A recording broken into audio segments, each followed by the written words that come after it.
Hello everyone, welcome back to my channel. If you're new here, welcome. I make videos about witchcraft, paganism, demonolatry, spirituality, the occult, and other related topics. So if that sounds like something interesting to you, feel free to hit subscribe. I have not filmed in a very long time. It's been months since I filmed or uploaded a video.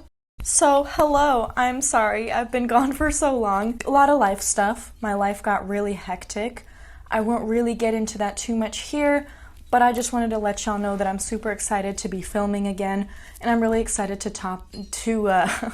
jump into the topic of today's video, which is all about King Belial.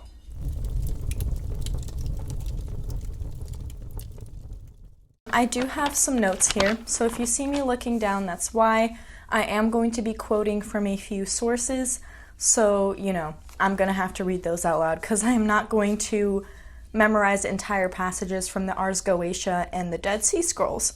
So, sorry, but I'm really not sorry.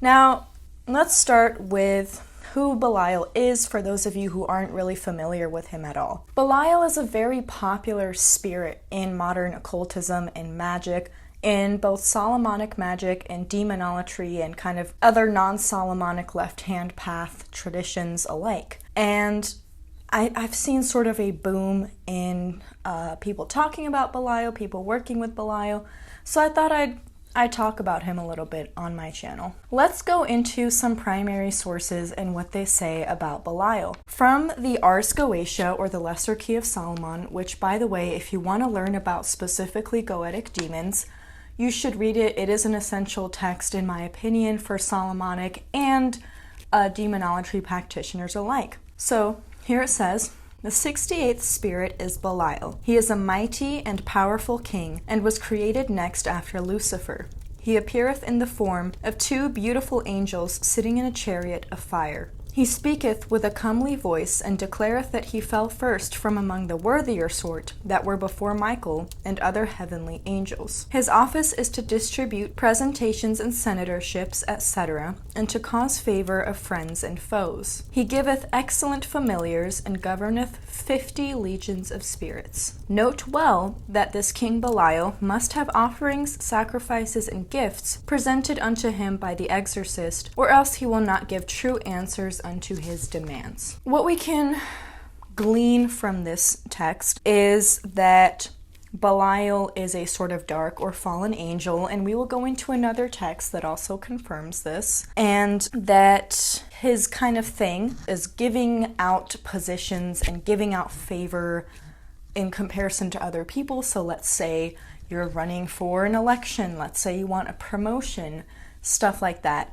And he can even aid with more mundane sort of things as well, such as family disputes, or disputes in general with your friends or your enemies, or at work, or people in your life in general, if you give him offerings and make it worth his time. And I personally have experienced this. I will talk a little bit about my work with him towards the end of the video. Next, let's talk about the Dead Sea Scrolls and what they say about Belial. So, one quote is, "But for corruption thou hast made Belial an angel of hostility. All his dominions are in darkness, and his purpose is to bring about wickedness and guilt. All the spirits that are associated with him are but angels of destruction." In the Dead Sea Scrolls, we really start to see him emerge as a demon, because before then, in the Old Testament, and, you know, in reference to him in general, it was more of an adjective, and it was more of a reference for evil or worthless people in society, criminals and outcasts.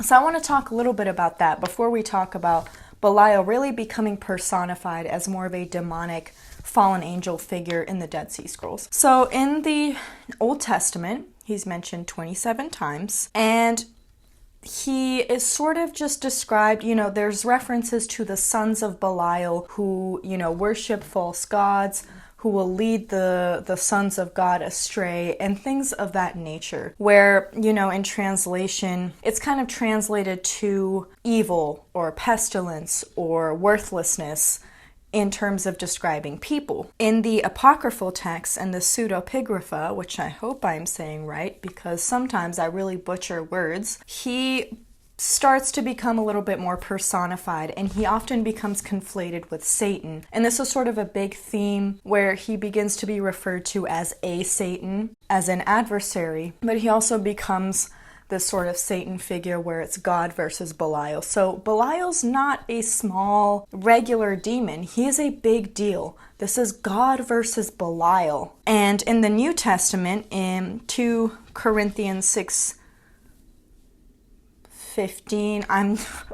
I'm not a Christian, so I don't know how to say Bible verses out loud. But here it says, what harmony is there between Christ and Belial? Or what does a believer have in common with an unbeliever? So again, we kind of see that one is a little more ambiguous in my opinion, where yes, it is sort of referring to Belial as personified, but it's also kind of using him as an adjective for unbelievers or non-believers. But we start to see this God or Jesus versus Belial/Satan theme. In the Dead Sea Scrolls, there are several quotes with him in it. I'd recommend really reading them and looking it up if you're interested in more of them. I don't want this entire video to be me reading quotes. I will link some stuff below if I remember. If not, just Google references to Belial in the Dead Sea Scrolls and something should come up. But the Dead Sea Scrolls really describe him as an angel of destruction, as a sort of dark angel. He is depicted as a king of evil and a prince of darkness. So, as you can see, Belial is no small demon, and he is a big deal. He is like a boss demon, pretty much. Hearing all of this about, depictions of him as an evil spirit, a lot of people might wonder why you want to work with him. I think that when we look at these texts and we kind of see these spirits, we also see a little bit of freedom there, where the spirit isn't pushing moral purity. In demonolatry and in a lot of left-hand path traditions today, Belial is seen less as sort of a king of evil and more of someone who represents the antithesis to the kind of Protestant Christian path, to the fabric of society, to what we are encouraged to follow. And so we kind of see him as this sort of antithesis to all of that, as a sort of symbol of rebellion, of revolution, and at least in the West, right? Because that's not a homogenous thing. There are countries that are not majority Christian, but this particular tradition of working at Belial, at least in relation to society in the West, that's part of the explanation, I think, as to why Satanism and working with entities like Belial has become more and more and more popular as people turn away from how society is really established and start to recognize the evils in that in itself. And so I think much like Satan, Belial represents kind of a similar sort of thing. In demonolatry, Belial represents earth, and he also represents fire in some traditions. To me, I associate him with both. I think that he has an earth and fire aspect personally. He's associated with the metal gold, the planet the sun, and his preferred incense is frankincense. And that was something that I had read about him before working with him, and I did find that that giving him offerings of frankincense being burned on like a charcoal tablet worked quite well for me. So for offering, I would recommend burning frankincense. I think food offerings are a little overused sometimes, and I think for Belial in particular, you'll want to get a little more creative than that. One thing that I have done is I have created a candle. I may or may not include B-roll of this if I'm feeling fancy. I painted his sigil on it with paint, and it took me like an hour to get it perfect, but I think it looks beautiful. I got a brown candle because it's an earthy color. It's a color that I associate with him. I think gold and brown are sort of Belial colors, and Prince of Darkness, so I guess black too, but that's so cliche, So I think gold and brown are really good ones, or like coppery, earthy tones and fiery tones. Every day I burn a little bit of it as a part of my pact with him, as part of an offering. And so things like that. Since we talked about gold being the metal he's associated with, offerings of gold or involving gold, anything like that, I think would be perfect. And according to the Ars Goetia, Belial loves offerings. According to my UPG, Belial loves offerings as well. Now, quick story time from my personal experience with him now that we've gotten all that information. And before I do that, the Belial's N is Lirak Tasa Vefa Wehelk Belial. Now, if you don't know what an N is it's basically a chant that you repeat as you go sort of into a trance state, or when you're praying to demons in demonolatry. Though I don't think all demonolators use N's, but majority of us do. And this helps you connect to the demon. That's basically what it is. So that's Belial's N. Now, let's get into a quick story time about my personal experience working with Belial.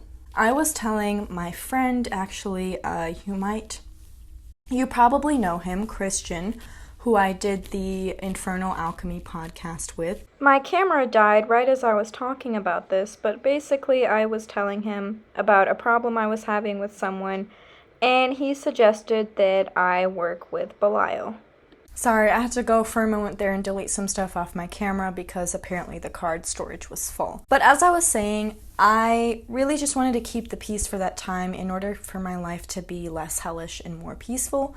So what I did is that I made a petition to Belial. I wrote it out. I wrote out what I needed, and I gave him offerings. I won't specify what they were, but like I said, gold, frankincense, candle, which I did show you that I did, money, whiskey, stuff like that, all great offerings.